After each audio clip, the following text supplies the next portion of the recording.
Monday. It doesn't feel much like a Monday, but well, it doesn't take away the fact that it's a Monday. Congratulations to our Muslim viewers across the world. Happy Salah. The show must go on though. Sports Extra it is. Once again, it is Punch Sports Extra. My name is Shegun Odunwayo. I have my co-driver, co-analyst, and co-anchor with me here today, Peter Akimbo. Peter, happy holidays, but happy Monday. Thank you for having me on the show today. All right, yeah, you know how we do it on this show. We give you the very best of sporting updates, and how are we beginning this morning or this afternoon? I beg your pardon.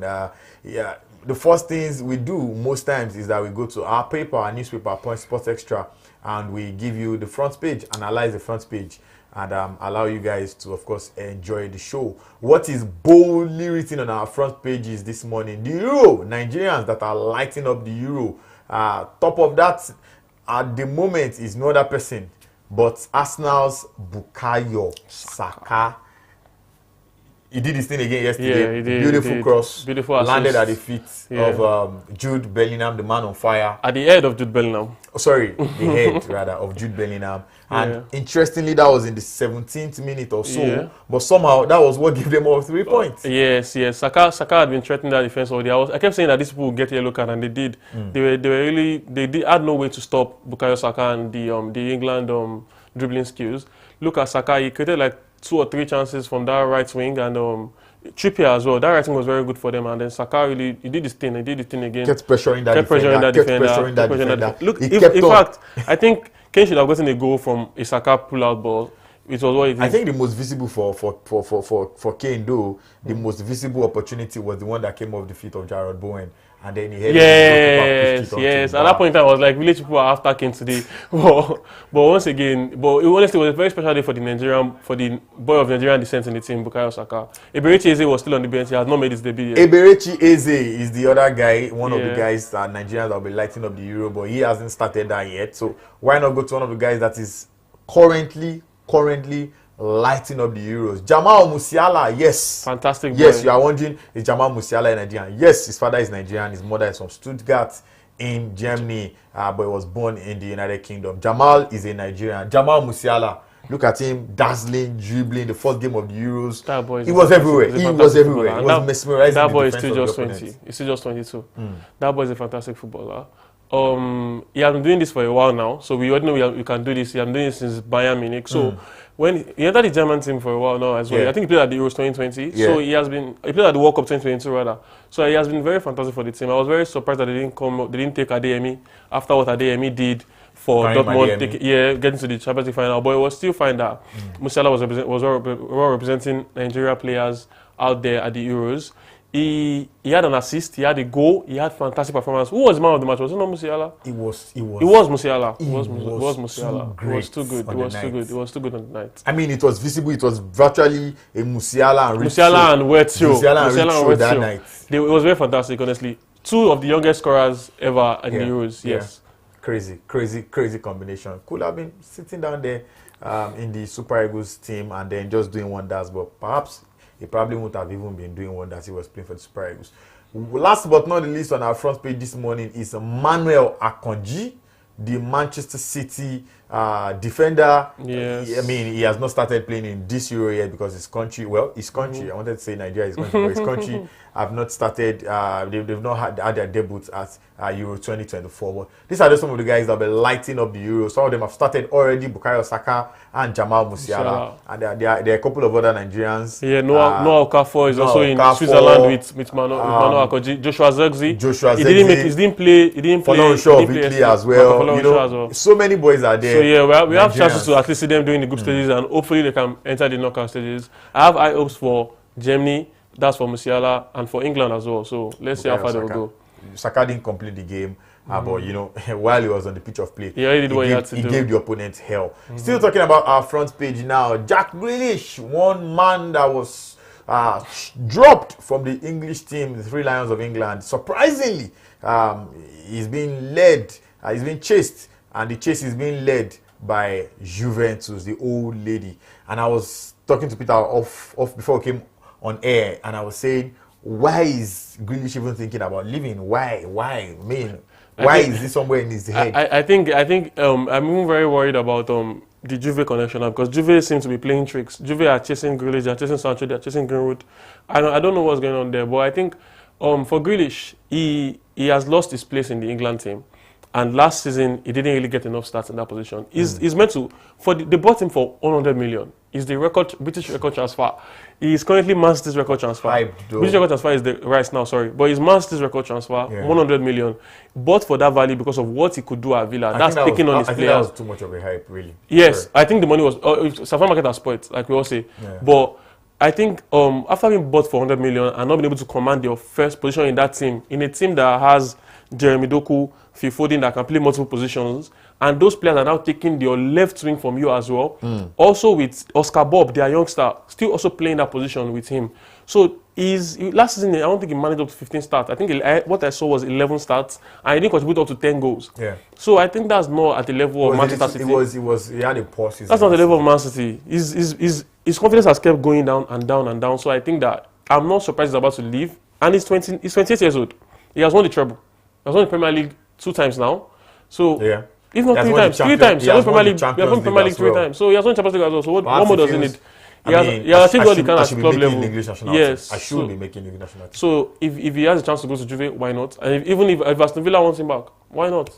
There are options out there for him to consider. And he's not a terrible footballer because he's not fitting the master system anymore.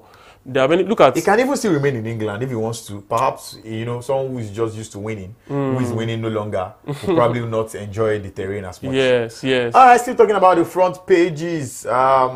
Rangers International of Enugu have won the 2023-2024 NPFL trophy. They did that yesterday. We'll be going deep into that and into the NPFL segment towards the end of the show. But it's on our front page. The 8th NPFL trophy. Only Enyimba have more. Yeah, only Enyimba have more. With 9. For Rangers International. And the good thing is, this is a club that anybody who has been following Nigerian football for many years can instantly understand, and know that the Rangers, and I think it was a good one for Fidelis Ilechukwu. Yes, very good. I've been following him since his MFM days, and he has kept on. He didn't win the trophy with MFM in the 16-17 season. That trophy was eventually won by Plateau United, and look at him now, 23-24, winning Rangers. Finally, 67 points they have with a game in hand to spare, with a game to go. Honestly, look at what Rangers has done has been phenomenal, because at the beginning of the season, there was a time that we were thinking that Enyimba would repeat. Yeah. Then I think Oka were trying to run away with Even Remo at a point. Remo at a point too. Ogumedede was also making. There was a bit of confidence among those teams. But then Rangers, like Fidelis said, that their goal was not to win the league. Their goal was to win every game. So it was just taking one game at a time, slow and steady. And now here we have it. Congratulations to Rangers. FC on and Fidelis Ilechukwu. He has had it coming for a while, and boom, 2023-2024. Nothing happens by chance, really. You have to keep going and keep going and keep going. Perhaps one day it will be time for Daniel Ogumedede, Ijabo, as is popularly known, and his Remo boys to eventually lay their hands on the NPFL trophy. Last season they came really, really close. With 1 point extra at the Super 8, they could have won the NPFL. They didn't. 2 seasons ago, somehow it's becoming like they made the content. Somebody said it's becoming like Ateta. It's becoming the Nigerian Ateta. Because last season also, I think the Super 6 structure really could have merged anybody. I feel like that also really helped Rangers this season. If the Super 6 had remained and they had moved on to a Super 6 stage, despite being top of the league, they could have lost it out. So they could have lost out on it. So I think they needed a point. They could have gotten, there was a game that they could have, won it already. And they could have also lost, and then it could have been tougher. Somehow, but congratulations to Rangers, though. I think they deserve it. Yeah, I think the so. NPFL is one of the toughest leagues in the world, if not the toughest league, where the only place you so many things beyond football. The only place where 3 points is assured is when you are home, and the man that is 19th can go and meet the team that is second, and then beat that team. Honestly. As long as they are home. Yeah, the terrain is very, very crazy. Yeah. Look at what happened yesterday with Shooting Stars. There's a mess. There's a lot of mess in our league. We do hope that, you know, as the years continue to go by, it becomes better, less of politics, more of the beautiful game of football. Yes, We're going to be leaving our front pages now. Of course, if you want more, we just give you some bit of it. If you want more interesting stuff from the world of sports, please go out there, meet your vendor and grab a copy of Punch Sports Extra for today. Very quickly, we move on now. And what is heating up the political system of football right now in Nigeria? And discussions in the boardrooms, discussions on the pages of the newspapers, discussions on social media discussions on the lips of everybody. Every fan. Phone calls are being made. People are setting up their ring lights to, you know, be a part of the conversation. Finidi George spoke up after reports had it that Super Eagles coach, as he was then, just some hours ago, Finidi George had said that some Super Eagles players were, you know, giving him some problems, and there are some players didn't really have the urge, didn't really want to put in their all to represent the green and white of Nigeria. And specifically, Victor Osimhen's name was said to have been mentioned. To have been mentioned. Yes. Yeah. And what did Victor Osimhen do? Brought out his phone, brought out his Instagram handle, and fired up.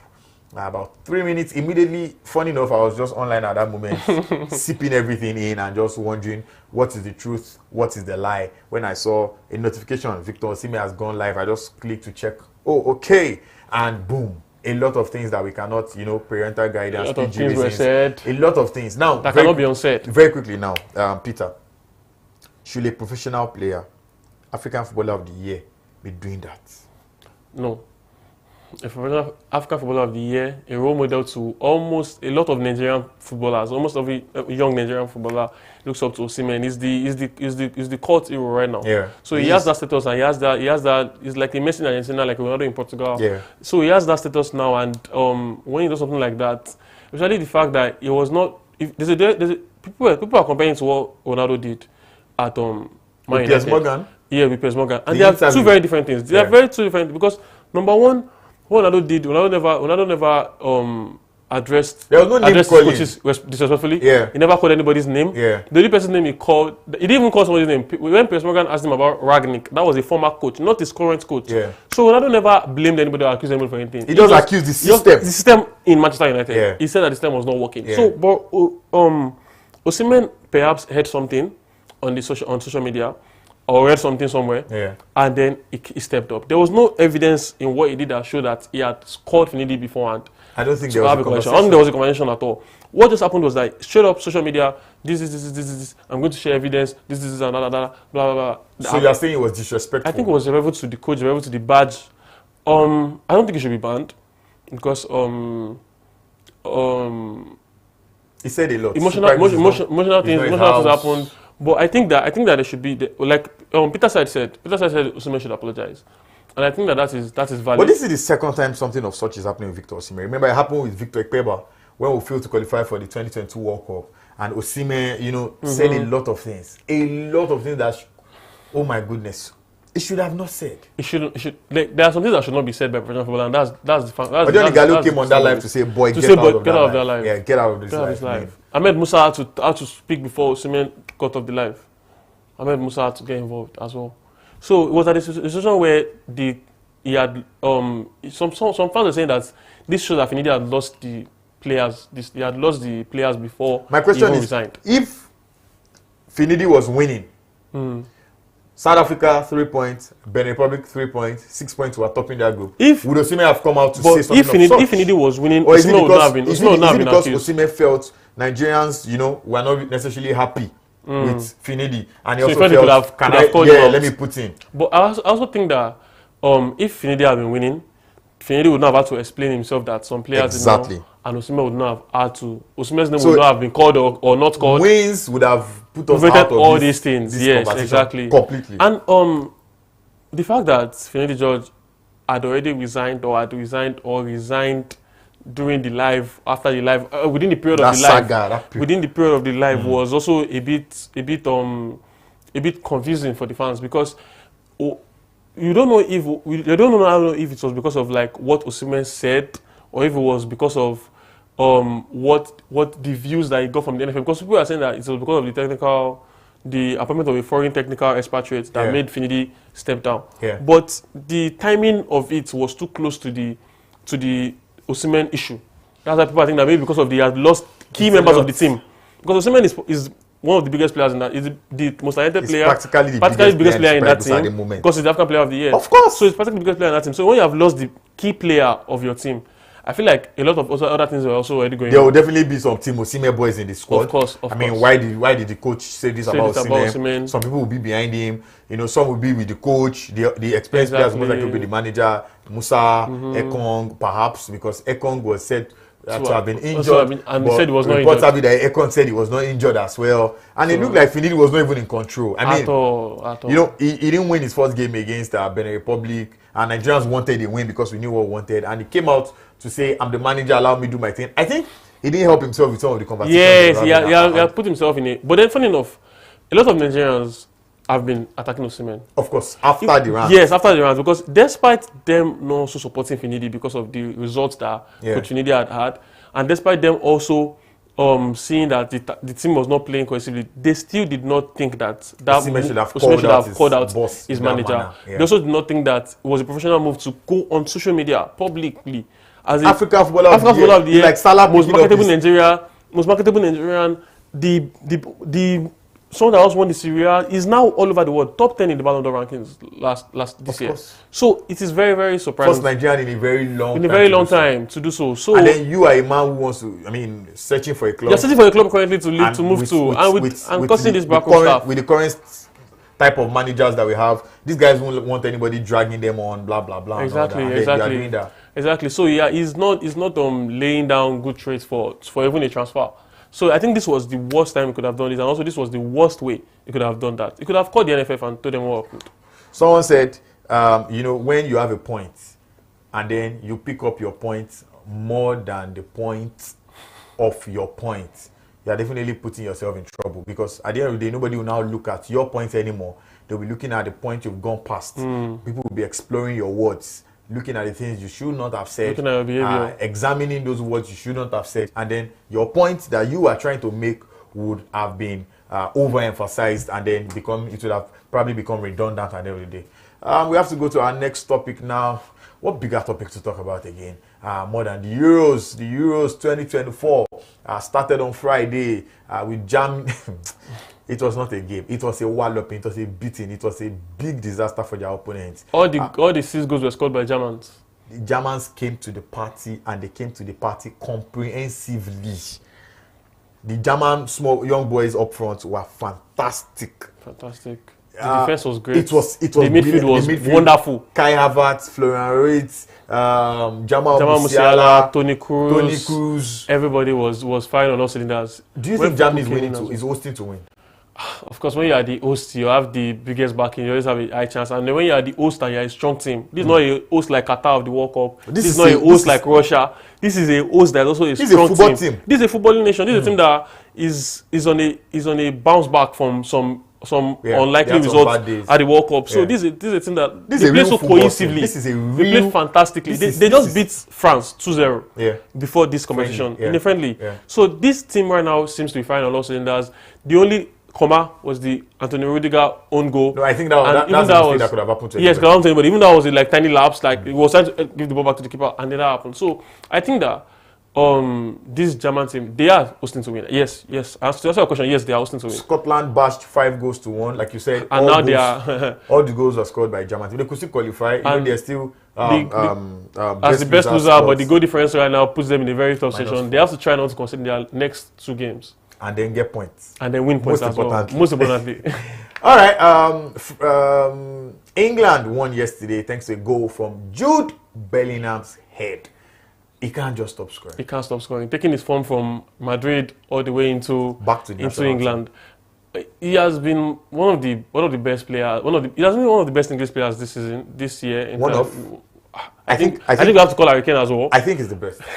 You know, he's not just doing his job. He's doing his job, and his teammates are doing theirs as well. They are having glory as a team. Harry Kane was banging in the goals alone. Somehow his goals are not helping Bayern to win. Bayern to win. Obviously, the biggest or the best, Impact. the most influential English player right now in the world is Jude Bellingham. He's even the face of their team for Euros. Yes, I agree. So I think that England will just have to step up a bit because they cannot really keep counting on standout players. Look at Germany. Germany had standout players and they didn't count on. Everybody was cooking. Yeah, the team. So I think that everybody also has to cook for England. They can't be just Bellingham and Saka. Or Saka. It has to be everybody playing well. If Foden has to come to the party. Because Foden was not in the party at all. Harry Kane has to also play much better because Serbia really held Harry Kane. He could not move, and then those guys had dangerous attacks as well. Yeah, they did. And because they have Mitrovic and they have Vlahovic, two of the best attackers right now in the world.